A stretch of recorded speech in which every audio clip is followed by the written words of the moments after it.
imagem da coligação. É convidado deste grande jornal José Ferreira Machado. Professor, muito boa noite. Boa noite. Olhando para justamente estes 3 anos de governação, saiu Vítor Gaspar, entrou Maria Luísa Albuquerque, 6 divergências com o Tribunal Constitucional que levaram a chumbos, uma oposição nesta altura fragilizada. Que nota é que dá ao Governo? Bem, eu sou professor, eu estou habituado a dar notas e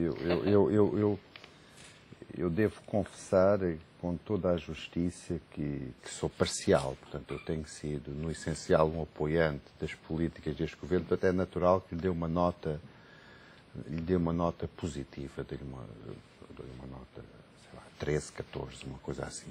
O que é que faltou para chegar ao 17, 18? Falta porque eu acho que o governo não foi.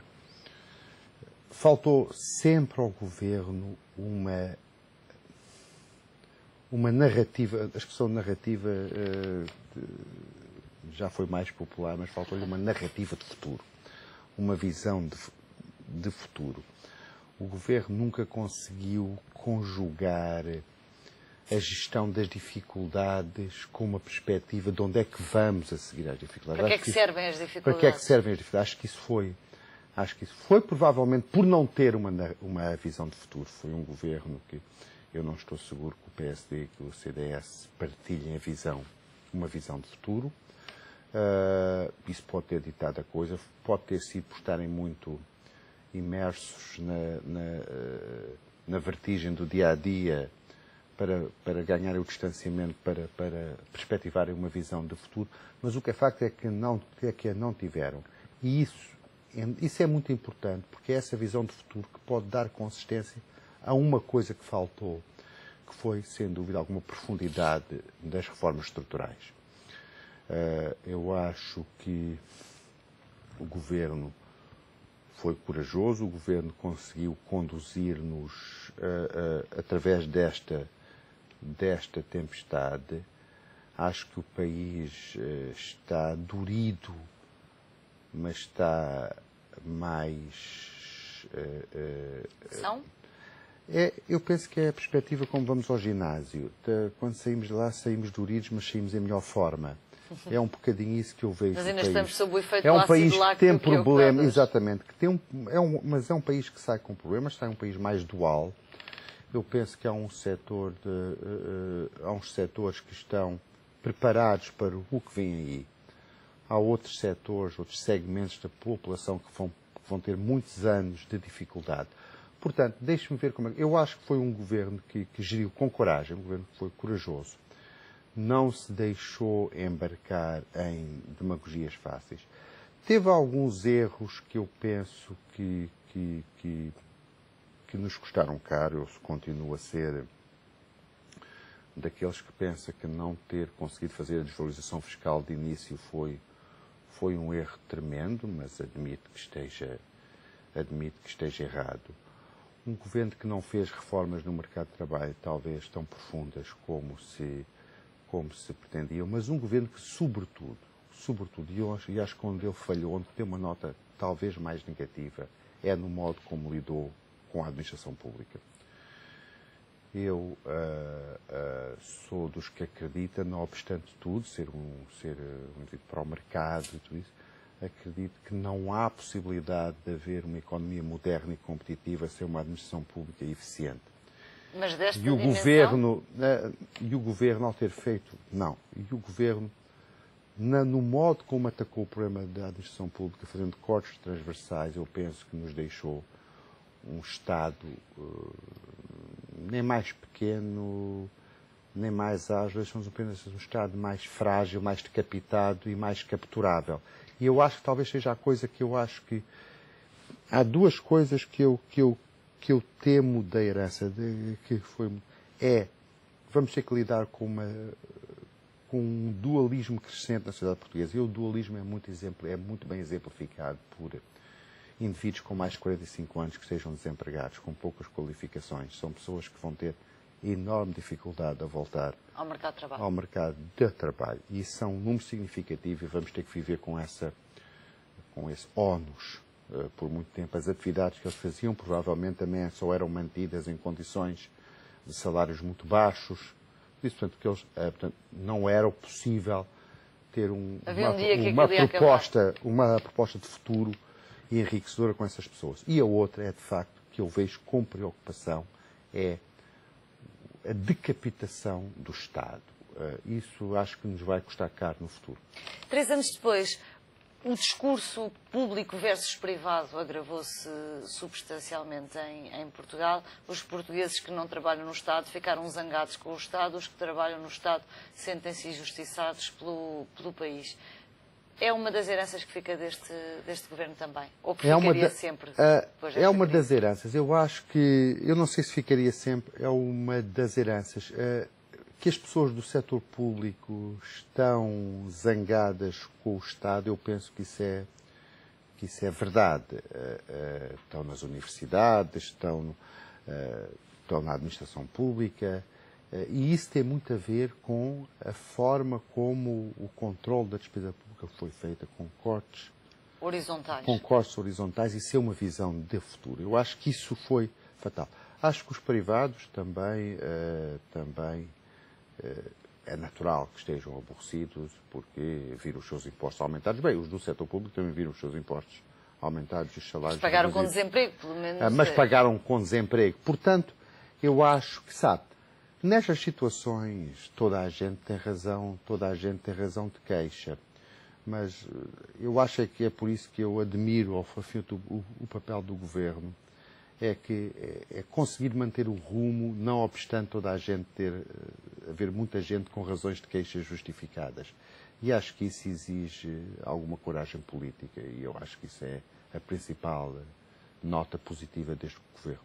Não resisto a perguntar-lhe, porque é de facto alguém que tem dado algum aval às políticas do governo. Vítor Gaspar acabou por, a determinada altura, deixar uma carta em que quase que deixava a mensagem: esta receita não funciona, eu falhei. Nessa altura ficou preocupado. Não, eu fiquei preocupado com aquela crise do verão do ano passado, nos fez subir, fez disparar os juros e tudo isso.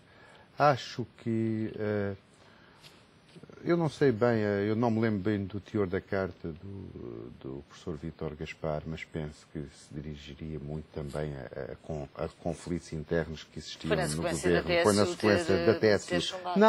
Não, foi na sequência.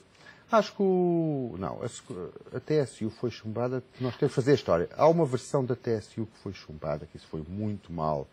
Foi no setembro, vai fazer agora 2 anos. Em que havia a proposta, exatamente, em que isso foi uma proposta politicamente muito mal feita, foi um erro político tremendíssimo, o propor a redução da TSU, que era uma medida necessária, mas contrabalançada pelo aumento da TSU paga, por exemplo, pelos trabalhadores. Mas isso não era a proposta Quer dizer, há aqui 2 propostas, isso foi muito mal comunicado. Essa proposta não era a que eu defendi, não era inicialmente que estava no programa do FMI. Se recorda, era uma redução da TSU financiada por um aumento do IVA.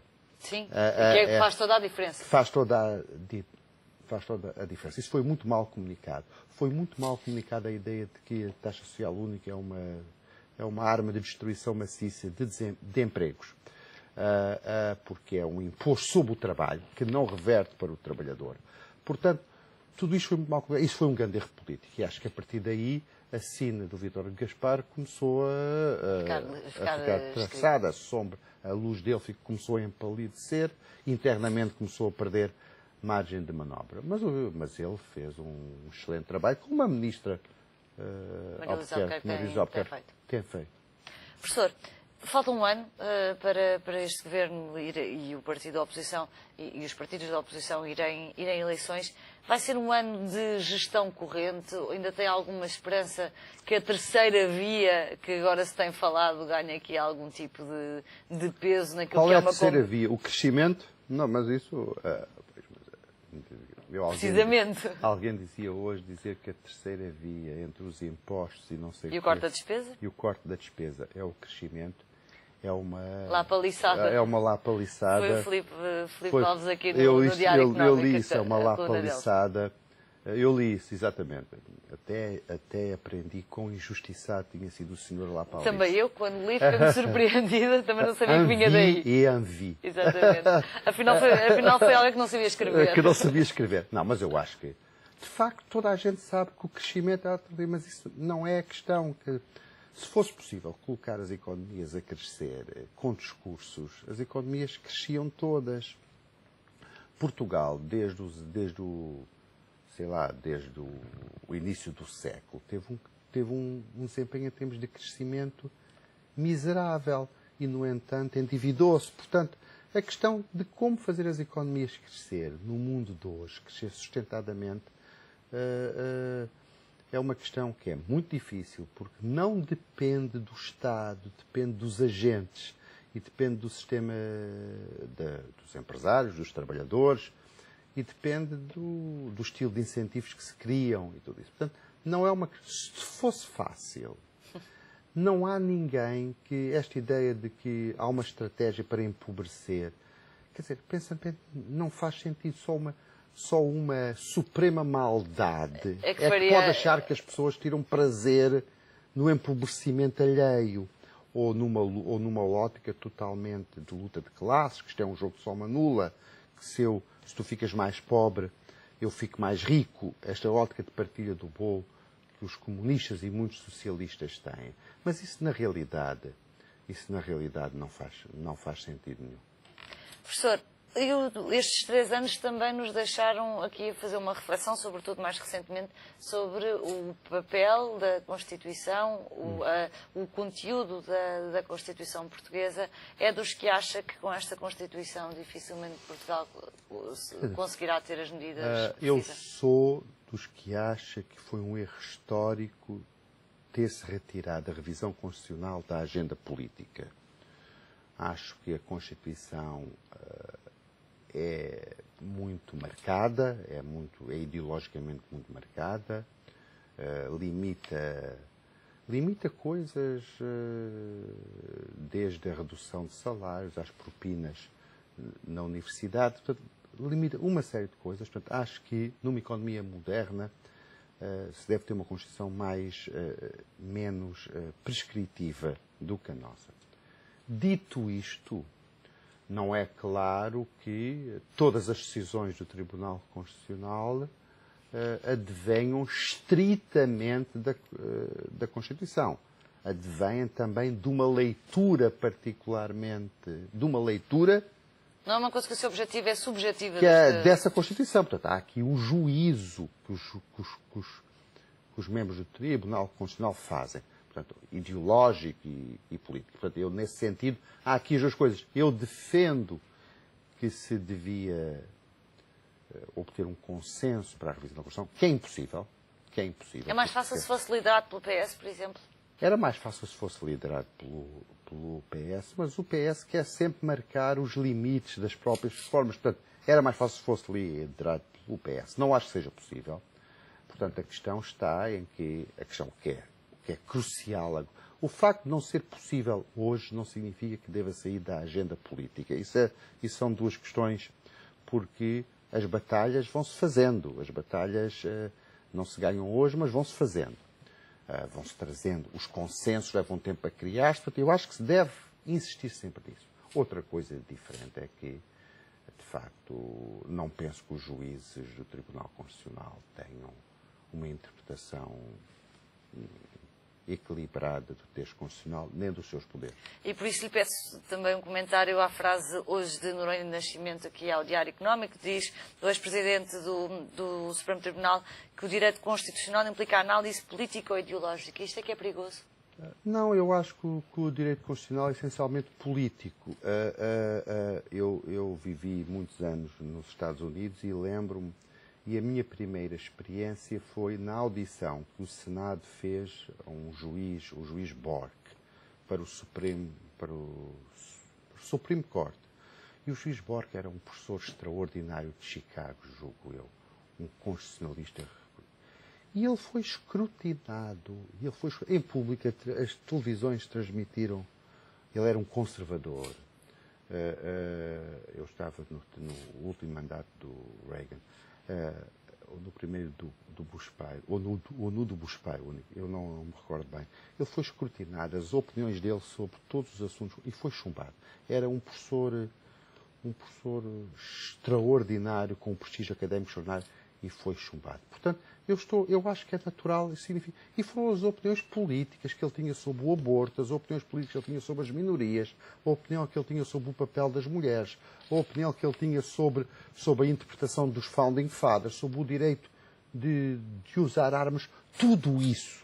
Há uma espécie de primárias, quase. É por isso que eu acho que também não percebo porque é que os membros do Tribunal Constitucional têm que ser juízes ou advogados. Porque eu acho que é um papel político-ideológico, eu acho que devem poder ser cidadãos. Eu não vejo razão nenhuma para um economista não ser membro do Tribunal Constitucional. Mas eles garantem que compraram o livro do Vítor Bento. Pois, exatamente. Mas eles garantem que compraram o livro do Vítor Bento. Exatamente. É isso que portanto, eu acho que, por eu concordar que é político-ideológico, é que eu acho que a sua composição não deve ser restrita a juízes.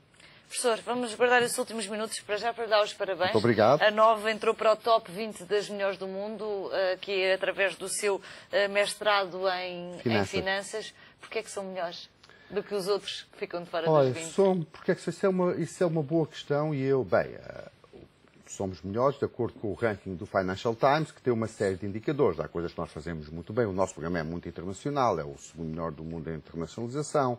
O placement dos alunos é muito bom. Mas eu acho o que é mais interessante de ver, nós apostamos o mestrado em finanças é o que corresponde mais, por motivos diversos, à filosofia da Nova, que acredita que é possível fazer do ensino superior uma grande atividade exportadora em Portugal. Nós temos muitos alunos alemães a fazer o mestrado. Em consequência disso, para o ano, nós já temos um grande grupo de antigos alunos nas praças europeias, Madrid e Londres. Para o ano, Frankfurt será uma nossa grande aposta. Nós temos uma grande quantidade de alunos alemães e italianos no mestrado. Portanto, por circunstâncias históricas, a Nova herdou um grupo forte de finanças.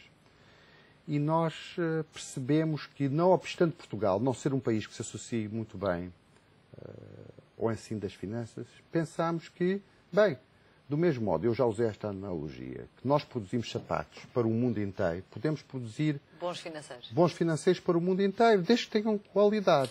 E então há aposta, porque é um mercado, e fez sentido porque é um mercado muito integrado, há praças fortes internacionais, portanto, é um mercado onde, se tivermos qualidade, é fácil internacionalizar. Então apostámos na condução de um corpo docente de muito boa qualidade. Eu acho que até de alguns pontos de vista este ranking nos subestima, porque, por exemplo, em termos da qualidade da investigação produzida, o grupo da Nova está certamente no top 8 europeu.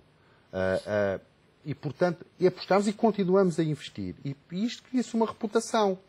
E depois, bons alunos, boa reputação, boas colocações, trazem outros bons alunos, e isto vai-se criando um círculo virtuoso que acaba por se traduzir